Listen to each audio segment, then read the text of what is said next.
Cabinet Secretary, Minister of Defense, Ambassador Rachel Omamo, the Vice Chief of Defense Forces, Lieutenant General Robert Kibochi, the Principal Secretary, Ministry of Defense, Dr. Ibrahim Mohammed, and welcome back, Daktari. PS Dr. Kihalangwa,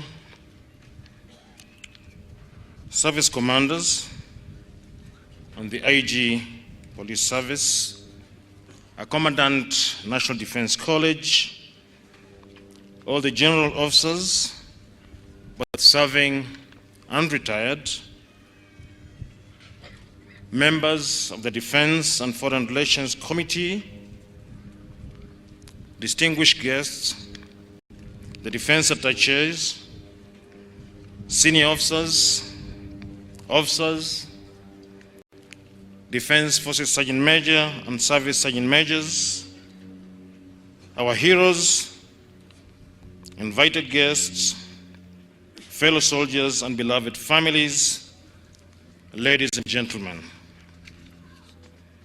It gives me great pleasure to join you all on this 8th anniversary of the Kenya Defense Forces Day that we celebrate today, 14th October 2019, here in Langata Barracks and all other KDF barracks and bases across the country.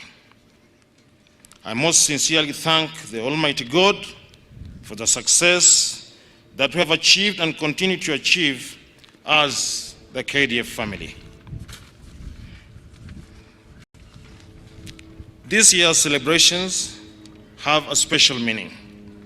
First, and in keeping with the KDF Day traditions, we propose to remember our colleagues, serving, retired, and fallen, and also appreciate our families for the enormous sacrifices and critical roles they continue to play in the defense of our nation.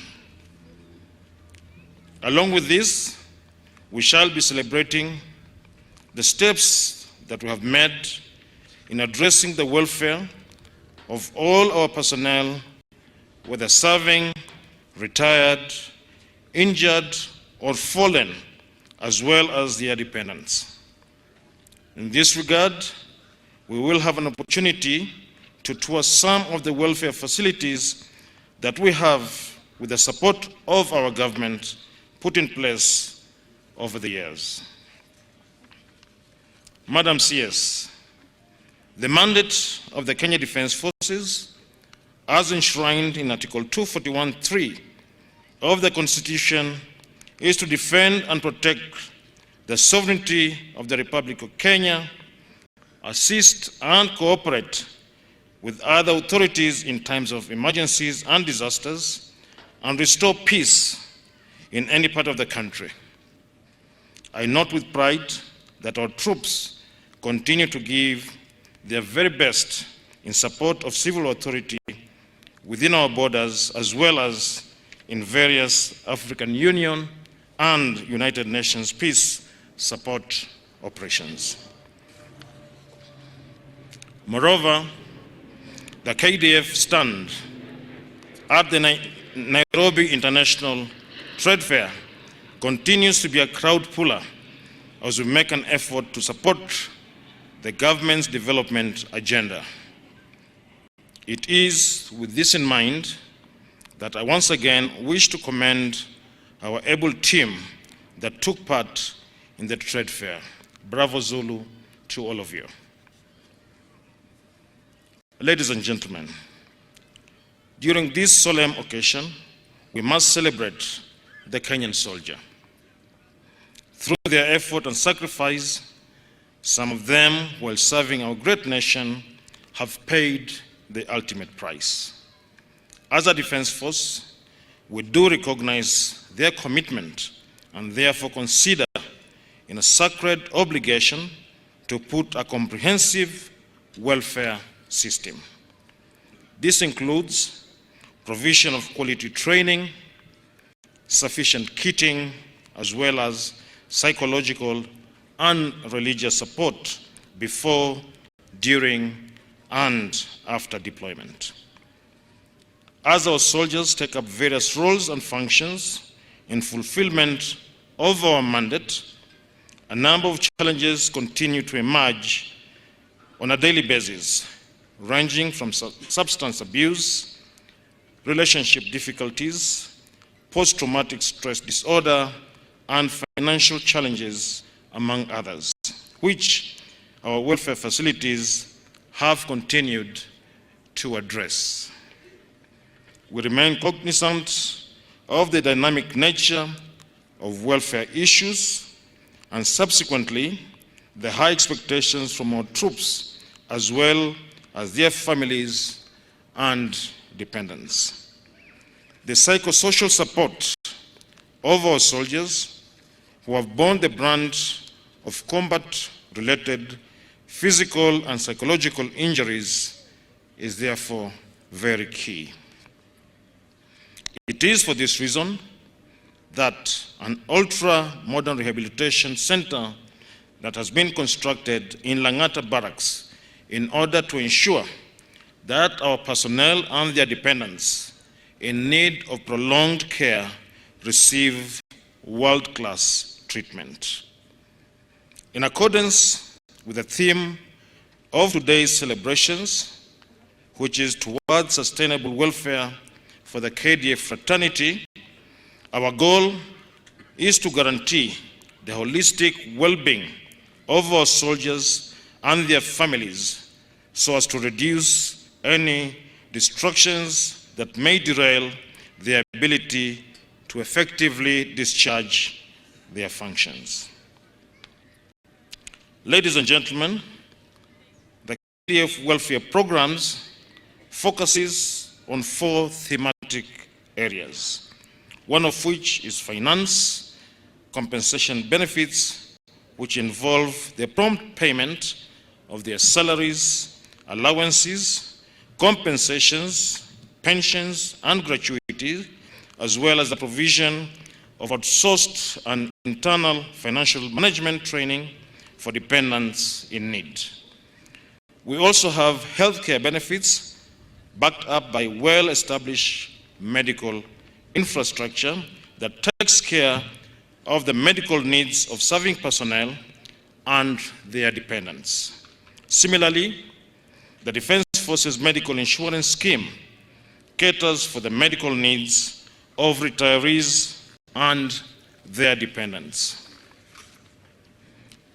Our medical services are tailored towards addressing psychosocial support and physical rehabilitation of those who suffer physical and mental disabilities occasioned by injuries sustained in the line of duty. The KDF further provides social and spiritual care through our chaplaincy and counseling services. Last but not least, we have a comprehensive program aimed at ensuring that the academic needs of our personnel and their dependents are met.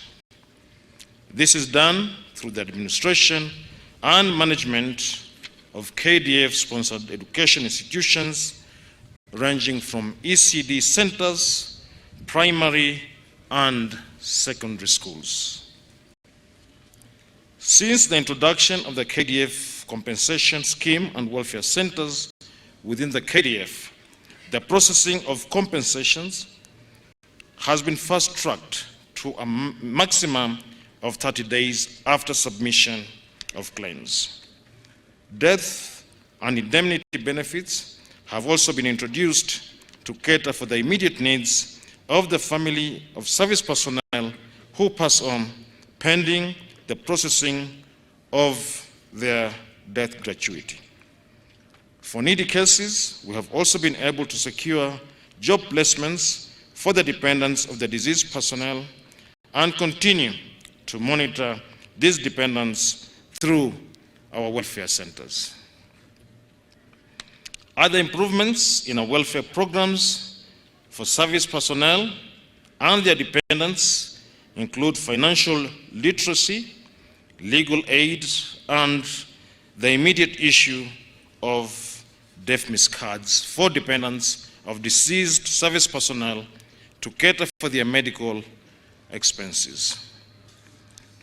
Most recently, the Defense Circle was established to improve the socio-economic status of service members through provision of quality, affordable, and reliable financial services. Plans are underway to explore options to ensure families and dependents of service personnel from far-flung areas are able to access medical services in their areas of domicile without having to travel to reach medical facilities in military cantonments. These efforts will continue to ensure that the welfare of our troops is best taken care of. As I conclude, I urge you all to rededicate yourselves and remain steadfast in ensuring the defense and security of this great nation as articulated in Article 241 of our Constitution. This is a sacred duty and calling that we must all remain seized to at all times. I want to thank you, and God bless you all.